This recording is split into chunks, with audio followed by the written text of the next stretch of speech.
Hey everyone, it's Ben Hardy here, and in today's going to be reviewing the all-new Mercedes GLC. Now, before we get into this video, I want to give a huge shout out and thank you to the Mercedes-Benz of Farmington for giving me some time with this GLC. This particular one is still available for sale, so if you're interested, I'll include a link to the website in the description down below. If you have any questions or need any help, just ask for John. And then on a side note, if you want to save time and money the next time you purchase a car, link to my car buying guide in the description down below. Let's get into it.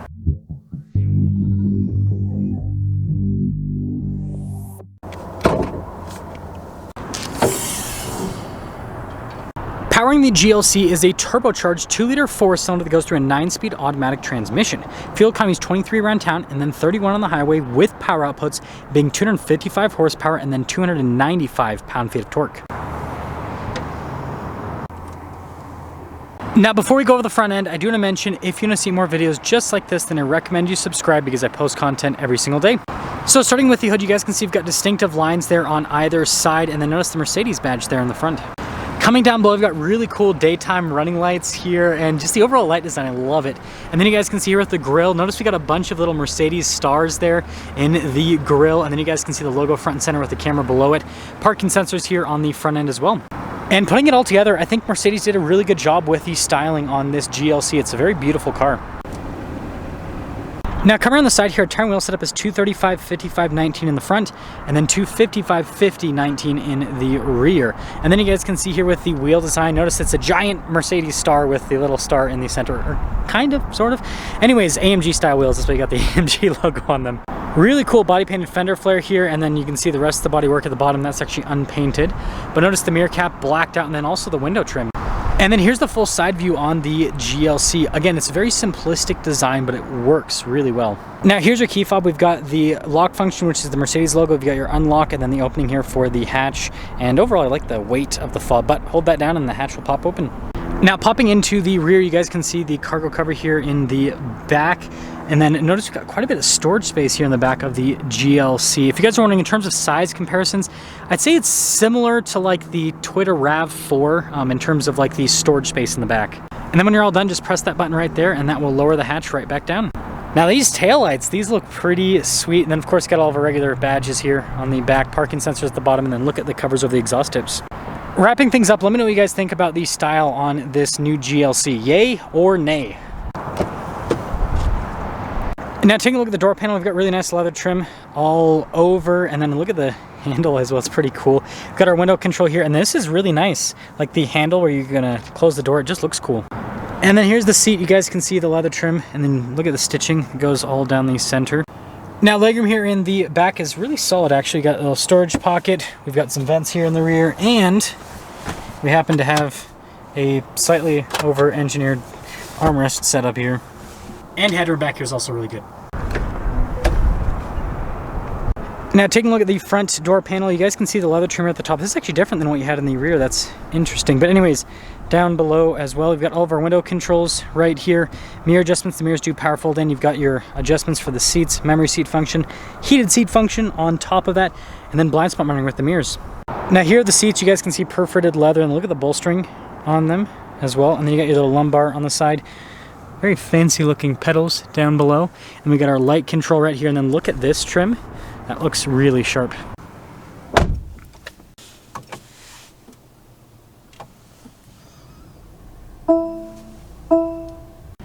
Now here's a look at the steering wheel. Really nice, like golf ball texture here on the sides, so you can get a slightly better grip. And then you guys can see the leather here at the top and at the bottom as well. And then we got practical controls. This is for the infotainment system. We got your volume controls, paddle shifters here on the back as well. And then for the center screen right there, your cruise control. And then you guys can see the stock on the back. And then of course we've got the Mercedes-Benz column shifter. Now here is the center gauge cluster. Just like other Mercedes-Benz models, it's super customizable with what you can show here in the center. I love how you've got the off-road view. That's pretty cool. I love what Mercedes has done with their gauge cluster. Again, it just makes it so it's super user-friendly.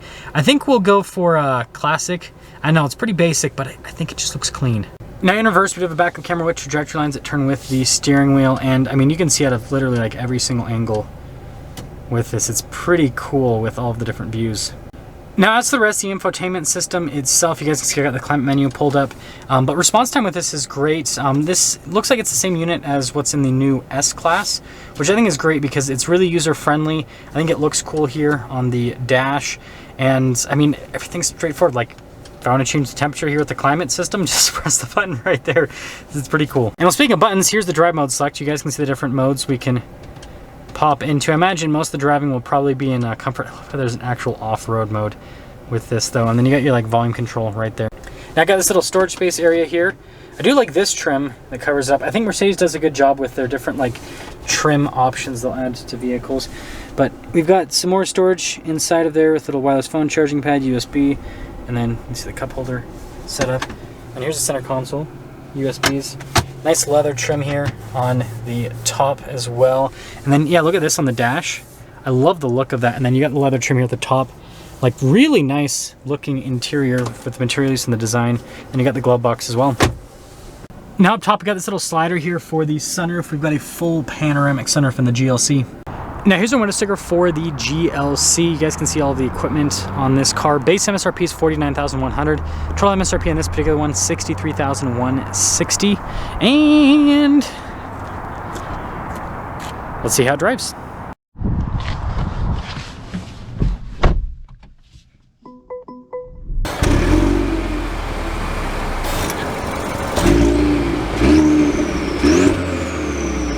Well, let's talk about visibility before we set off. Here's visibility of the hood, and look at the heads-up display. I mean, it's so crazy, all the information. I feel like I'm in a spaceship almost.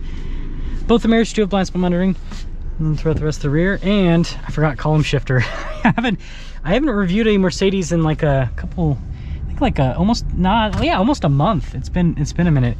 We're gonna do this off-road mode because this is kind of fun. It's definitely different. Now, I remember I got a lot of crap for my first GLC review for 2023 because a lot of people said that's not a real 2023. And well, guess what? It's because Mercedes did a .1, .2 type deal. So like, this is the .2, right, version, whereas the first GLC I reviewed was the .1. It was the old body style, but it's still marketed as a 2023. But aside from that part, how does this drive? It feels super similar, honestly, to the other 2023. Let's actually pop into the sport mode. Yeah, I'm not noticing a huge difference in the driving dynamics. Seems like this was more of like an exterior / interior overhaul than a driving dynamics overhaul, which isn't a bad thing because Mercedes do drive really well. See, going over this little, oh yeah, suspension's so good on this. This is something I love about Mercedes, is the damping that they have on all of their cars is really good, and this I can tell. So that's a big improvement. The damping's better on this compared to the previous version.